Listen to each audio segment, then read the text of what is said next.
Over the past several years, many parents and advocates have been telling educators to find a better way to improve student behavior, especially in the classroom.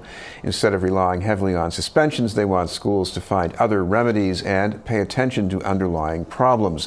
One approach is known as social emotional learning, which has been used in Boston's district public schools. To tell us about what's happening at the Boston Collegiate Charter School in Dorchester is the executive director, Shannah Varón. Thank you very much for being with us, Shannah. Thank you so much.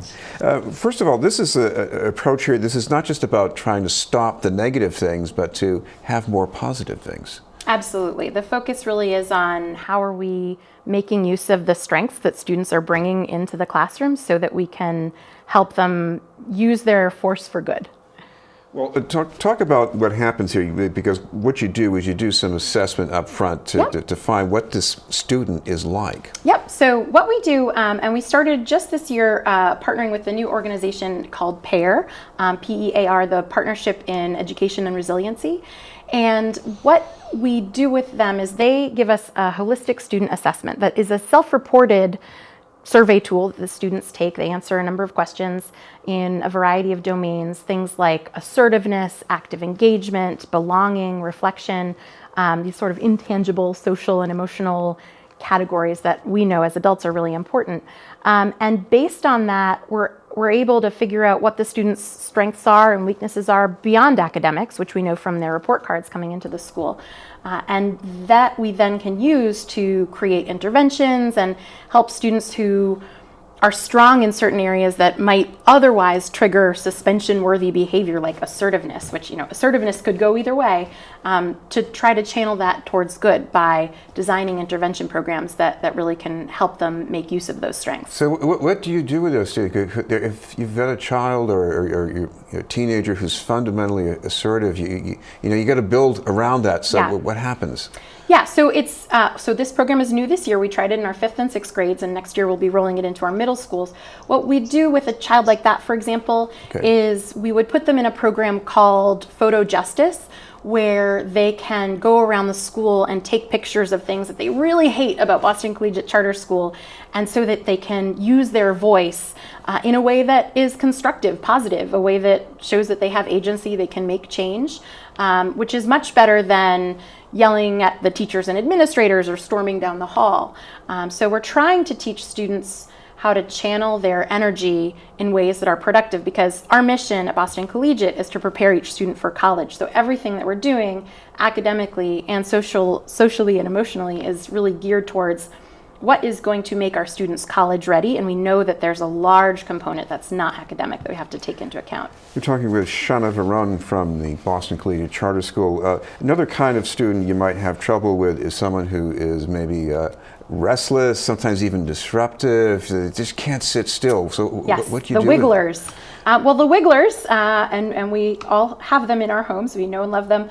So those are kids who are, when you think of it in a positive way, those are kids who love to be actively engaged. They are most attentive when they are physically engaged. So we have a program called Ready, Set, Action that I observed it earlier this year. They had in our multi-purpose room these strings that kids had to climb through and work together in a team to not trigger the string because it'll be a live wire. And so it's all about team building, but using your body and moving and planning with a group of kids to accomplish a goal. And so that helped them understand how to move in a productive way as part of a team, and it just helped them get some of their wiggles out. As a charter school, we really struggle with facilities. We don't have a gymnasium, we don't have a lot of space for active engagement, but we try to make best use of the space we have. What about the more serious problem of trauma? Because sometimes you could have a wonderful kid who gets traumatized and then you get a serious problem all of a sudden. Oh, absolutely. No, that's a real issue in a lot of places, and particularly in the city. So this program, the PAIR model, is really designed as a preventative measure, as an intervention to help students who are not struggling with the most significant trauma. For students who are struggling with real trauma, we need to have counselors and psychologists in place. And at Boston Collegiate, we definitely have those supports as well. And we work really hard to make sure that we know about the trauma that our kids have experienced and that we're building a customized, individualized program. Another challenge you're trying to work with in this approach is, I guess, it's girls and the ones who maybe have trouble fitting in. I was on the other side of the ledger on this when I was growing up. What do you do about that? So girls are interesting, and at Boston Collegiate we have a very diverse group of children coming to us, girls from all over the city, and the issue of belonging is huge. So for those children, we look at their holistic student assessment. We try to get a sense of where students are coming in, and a lot of times you'll find that girls who are struggling with belonging may not express it outwardly, but it's their deep insecurities that they'll self-identify on a survey. So we look at that information. We'll design customized approaches for girls where there are real issues that are popping on the assessment. But we also have a program called Strong Links. And this is a really incredible program where girls of all backgrounds come together and focus on things that they have in common. They talk about their insecurities, they talk about how they can build confidence, what it is to be a young woman, and it's facilitated by a staff member who many of the girls really admire and is great with kids, and so they really appreciate that. And it's a nice way for girls to build confidence. And when you're a 10-year-old girl just about to hit puberty, you really need that. And of course, parents are supposed to be in the loop on this. Is there something you're learning from getting the parents in on this? So parents, it's interesting. Our parents have been very supportive of this move.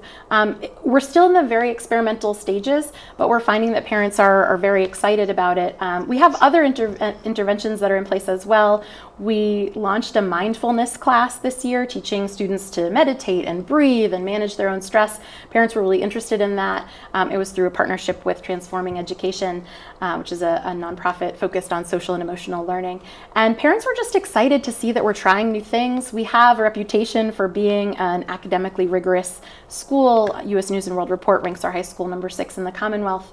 But they want to see that we are approaching their whole child, because when you send your kid to school as a parent, you want to make sure they're not only getting academic preparation, but they're being known and loved. And so we've gotten a lot of positive feedback from parents. I know it might be a bit early, but any change in outcomes you've seen so far and how this is working? Yeah, so in the first year of the program, we saw that our suspensions in the lower school, 5th and 6th grade, which is where this program was implemented, were more or less cut in half. And we have a lot of work to do around discipline and what the purpose of discipline really is. We're going through a phase of self-exploration on that. But to see that kind of a result, we really do attribute it to taking a bigger picture look at our students and thinking more holistically about them.